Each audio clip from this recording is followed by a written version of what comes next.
Le journal de 7 heures sur Europe 1. Christophe Lamar. Bonjour Christophe. Bonjour Dimitri, bonjour à tous. Beaucoup de questions et toujours aussi peu de réponses ce matin à Annecy. Comment une journée printanière a-t-elle pu basculer à ce point dans l'horreur? On retrouve tout de suite Jean-Luc Boujon, l'envoyé spécial d'Europe 1 sur place. Jean-Luc, on imagine que l'émotion est toujours très forte, mais d'abord, est-ce que l'on peut revenir rapidement sur les faits?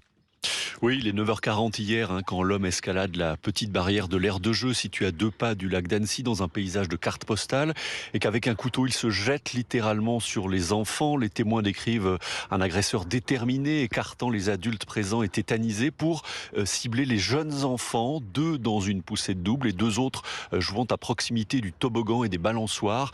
4 enfants âgés de 22 mois à 3 ans toujours hospitalisés alors qu'il est en urgence absolue. Dans sa fuite, l'homme croise 2 personnes âgées qu'il poignarde à leur tour avant d'être neutralisé par des employés de la ville à coups de pelle notamment et par des policiers municipaux qui font feu sur lui. Pour l'heure, il est toujours en garde à vue au commissariat d'Annecy. Jean-Luc, on imagine que l'émotion est toujours très forte ce matin dans les rues d'Annecy. Effectivement, elle est très forte. Alors que cette explanade du Paquier à 2 pas du lac est à peu près vide, on peut déjà voir quelques personnes venues se recueillir dans l'aire de jeu où tout s'est passé hier et elles sont en silence. Mais dès hier soir, dès que ce petit parc a été rouvert après la fin des constatations de la police, les habitants sont spontanément venus déposer dessins, fleurs et bougies à côté des jeux en bois, à l'image de Catherine. J'ai mis une bougie pour partager notre émotion et notre peine avec les familles, parce que ces enfants sont encore en urgence vitale. C'est très émouvant. Ça vous a touché? Oui, énormément. Je ne peux pas imaginer l'horreur pour une mère de voir son enfant se faire massacrer par un inconscient, par je ne sais pas comment qualifier l'acte de cet homme. Ça dépasse l'entendement. Alors hier soir aussi, une manifestation d'extrême droite a eu lieu ici pour dénoncer le laxisme des autorités face à l'immigration. Manifestation interdite et rapidement dispersée par la police. Jean-Luc Boujon, envoyé spécial d'Europe 1 en direct d'Annecy. Alors après les faits, voyons maintenant le profil de l'assaillant, réfugié syrien de 31 ans. Il est toujours en garde à vue ce matin. Enquête ouverte pour tentative d'assassinat. Le mobile reste incertain. Si elle écarte la piste terroriste, la procureure n'exclut pas un geste insensé. Il doit être examiné dans la matinée par les psychiatres. Son comportement n'interroge pas seulement les policiers. Cet homme n'est pas tout à fait normal, explique Océane. Cet habitué du parc qui borde le lac d'Annecy a croisé l'assaillant la semaine dernière. Il était allongé sur le sol, il était 14-15 heures, quelque chose comme ça.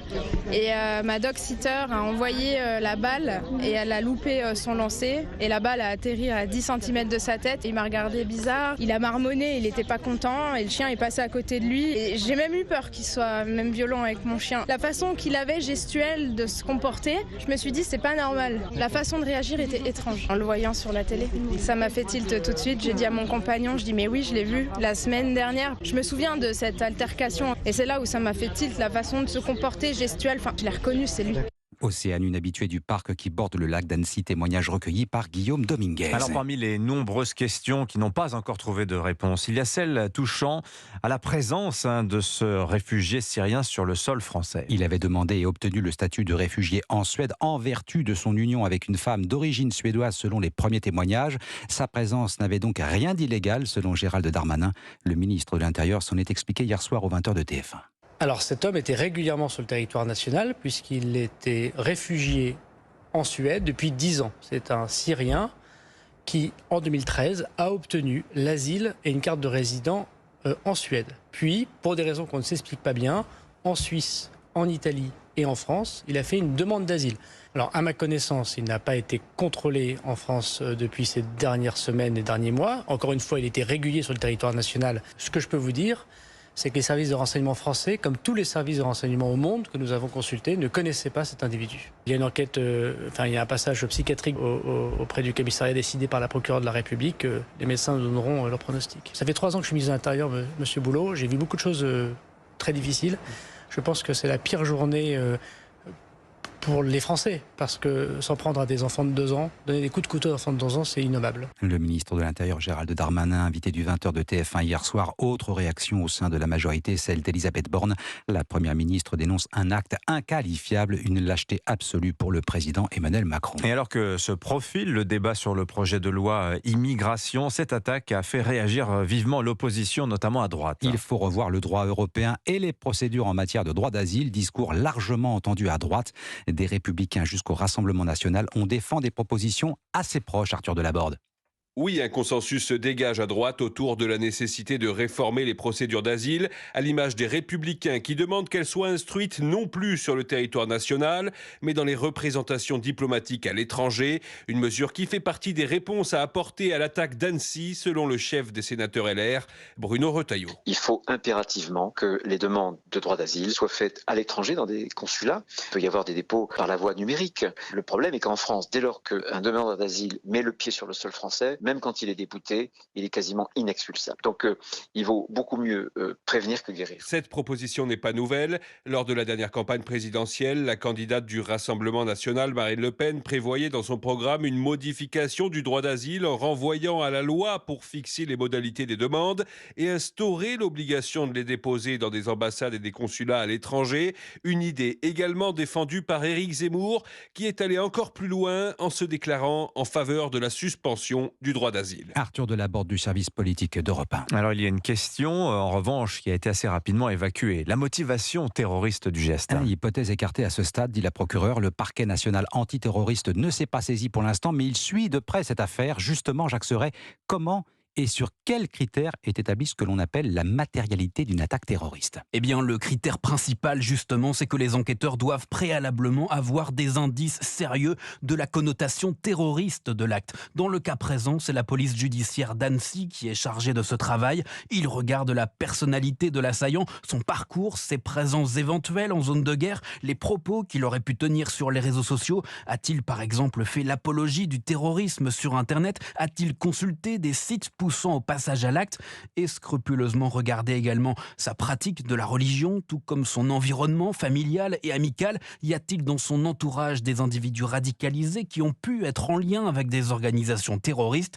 Toutes ces informations sont transmises en temps réel aux magistrats du parquet national antiterroriste, et ce sont eux qui tranchent en fonction s'ils se saisissent du dossier pour déployer des moyens d'enquête supplémentaires et augmenter par exemple la durée de la garde à vue de 48 à 96 heures. Explication Jacques Serret. Voilà, et tous ces points soulevés par cette tragédie d'Annecy, évidemment, on y reviendra en longueur avec l'invité politique d'Europe 1 matin. À 8h13, la présidente du groupe Rassemblement national à l'Assemblée, Marine Le Pen, sera avec nous. Vous écoutez Europe 1 matin, il est 7h08. Dans le reste de l'actualité, Donald Trump inculpé aux États-Unis. L'ancien président l'a annoncé lui-même, il lui est reproché d'avoir conservé des documents officiels, dont certains classés secret défense, après son départ de la Maison-Blanche. Il comparaîtra mardi devant le tribunal fédéral de Miami. Le feu continue de ravager le Canada. Après l'Alberta, la Nouvelle-Écosse, c'est au tour de la province du Québec d'être touchée par les flammes. Plus de 150 foyers, dont près d'une centaine, sont toujours hors de contrôle. La solidarité internationale s'organise pour venir en aide aux Canadiens. La France a envoyé un premier contingent de pompiers. Ils ont quitté hier l'aéroport de Marseille-Provence. Reportage Stéphane Burgat.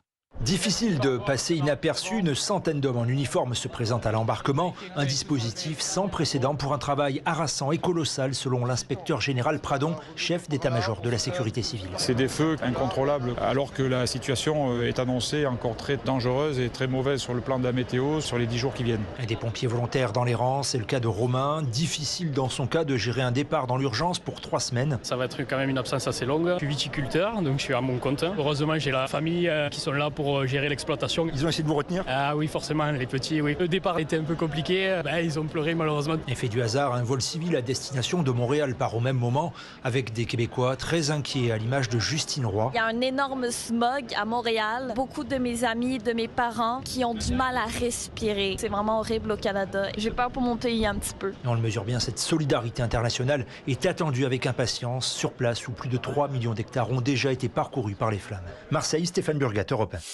Europe 1, radio officielle de Roland-Garros. Et la finale dame opposera la tenante du titre et numéro 1 mondial Iga Swiatek à la surprise du tournoi, la Tchèque Karolina Mukova. Dans le tableau masculin, le choc des demi-finales cet après-midi entre Novak Djokovic et Carlos Alcaraz. L'autre demi-finale opposera Alexander Zverev à Casper Ruud. Et on y reviendra évidemment dans le journal de Roland-Garros avec Axel May tout à l'heure à 8h30. Merci beaucoup Christophe Lamar, c'était votre journal.